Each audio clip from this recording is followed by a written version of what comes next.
Welcome, everyone. Get excited because we've got a new standards update.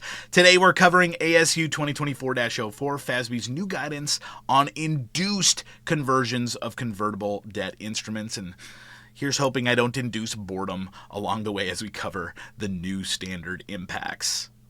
So ASU 2024 was issued in November 2024 to address induced conversion guidance that was written with only share-settled convertible debt as the focus previously. But the market, it's transformed, it's evolved, it's morphed. Let's go with morphed to include a variety of new types of settlement options, cash and hybrid mainly.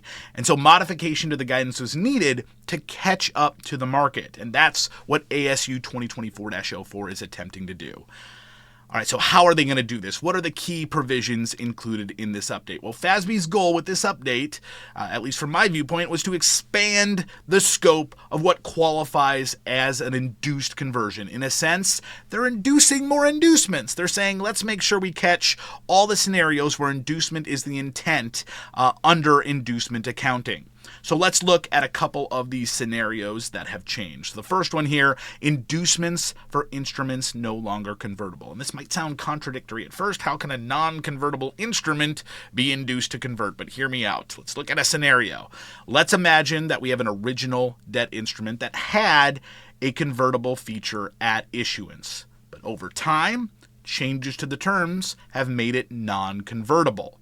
Now, the issuer's coming back and making an inducement offer with a convertible feature. They're adding back that convertible feature.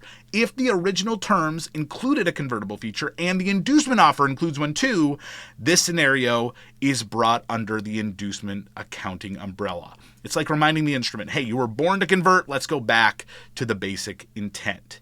The second scenario that's changing, the second expansion kind of tackles the types that we referenced during the background slide. So in the past, guidance was focused on equity settlements, but FASB has broadened the scope to include cash and hybrid conversions. So now whether it's a cash deal, an equity deal, or a mix of both, it's fair game under this inducement guidance.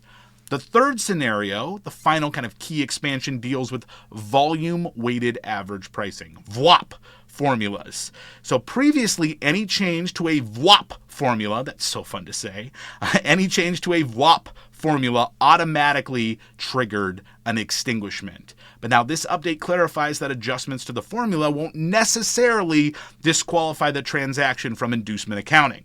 In short, if a small formula tweak doesn't impact the bigger picture, then let's not let VWAP stop the transaction from being considered for inducement accounting.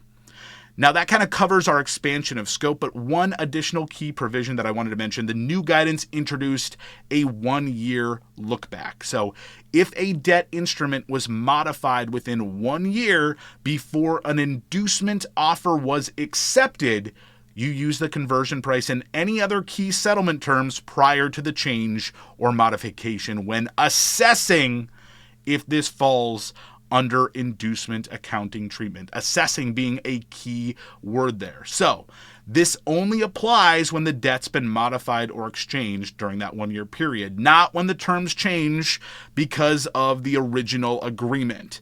It also only impacts the assessment, like I mentioned, on whether it's inducement or extinguishment, not the expense measurement if inducement accounting is ultimately determined to be the correct path. So we want to make sure that that is clear, that 1-year look back is applicable. All right, so I've kind of alluded to some criteria that we have to look at if we're determining if it is inducement accounting. So let's look at what are these key criteria, what are the boxes that we need to check. The first is a specific time frame. So conversion privileges must be limited to a defined period. This is not an open invitation by the issuer to convert whenever you want. This is about creating urgency, right? The issuer is trying to create urgency and get you to convert. So if that urgency isn't there, we're not going to check this box. This criteria is not met. The second criteria is defined consideration. All consideration, all whether cash, equity, or a mix, must be issued in the agreed form and amount. Now, importantly, this is assessed on an individual holder basis. This is, when I say all, it does not mean that every holder needs to choose to convert, but the offer must hold up on an individual basis where the individual is receiving all consideration if they choose to partake in that inducement offer. So if they do that, that criteria would be met.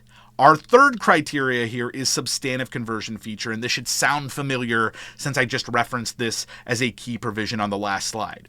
The original instrument must include a substantive conversion feature both at issuance and at the date the inducement offer is accepted. If that feature is not present at either of those times, you're outside of inducement territory. So to wrap up, you need all three legs to make this stool work. If one is missing, there is no inducement to stand on. Let's talk here about who's impacted. So companies with convertible debt specifically, or particularly those with convertible debt with cash conversion features that previously didn't fall under the inducement criteria. This is a change for you guys, so welcome to the party.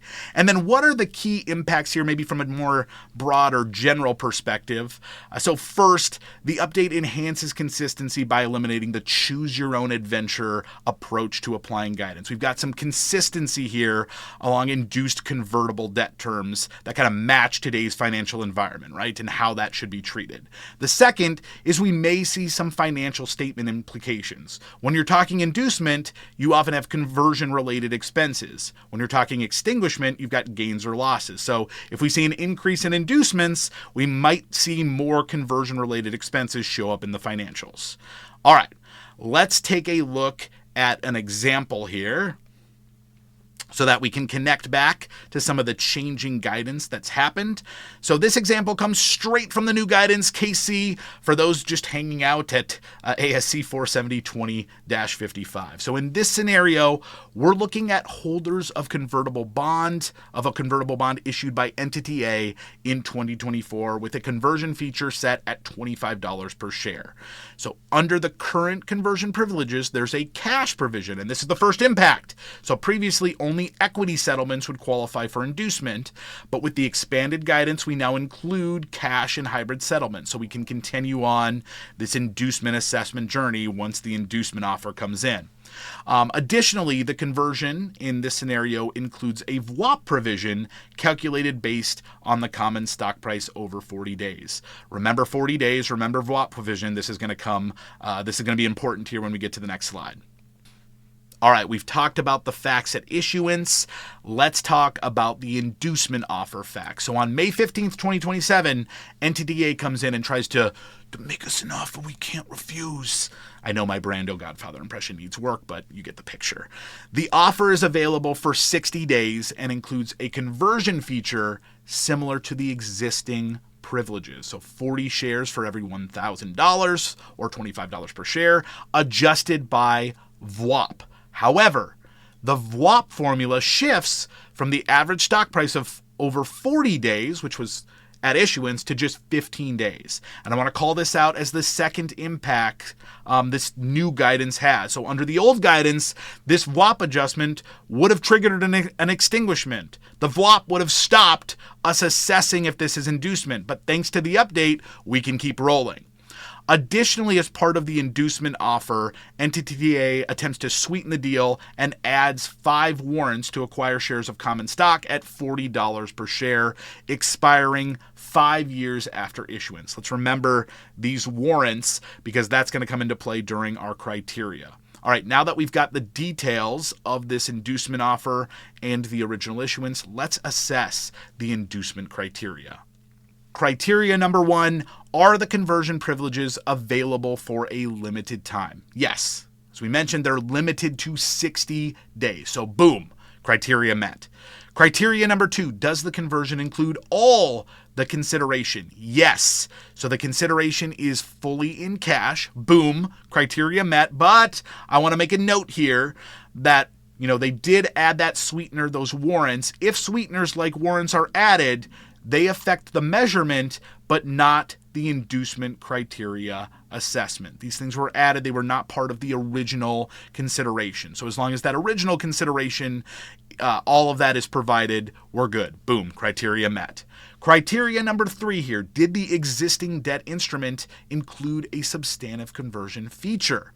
So first, at the time of issuance, yes, it was convertible and matured December 31st, 2033, right, in the original issuance. So boom, criteria 3A is met.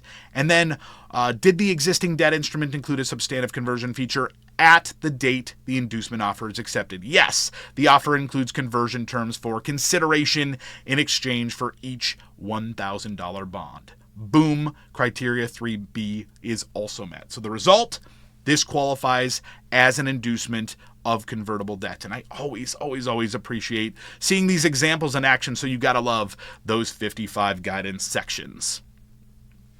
All right, so really quick, let's summarize what's new here. Previous guidance focused narrowly on equity-based instruments, leaving cash and hybrid conversions in a gray area. ASU 2024-04 eliminates the ambiguity by expanding the scope and clarifying interactions with respect to VWAP formula adjustments. In short, we're moving to an approach that fits today's financial reality. All right, we've answered the why, the who, the what, and the how, but let's get to the when. This guidance kicks in for periods beginning after December 15th, 2025, with early adoption permitted. You can transition prospectively or retrospectively. And don't forget here, we need to make sure that ASU 2020-06 has been implemented. This is a prerequisite. All right, so ASU 2024 modernizes convertible debt guidance to reflect today's financial instrument. It's all about bringing clarity, consistency, and practicality to this area. And in general, this update has been warmly received by most practitioners. But that wraps up our training. Hopefully, we've induced conversion of this knowledge to your future accounting application. Thank you for your time. Happy debiting and happy crediting. Take care.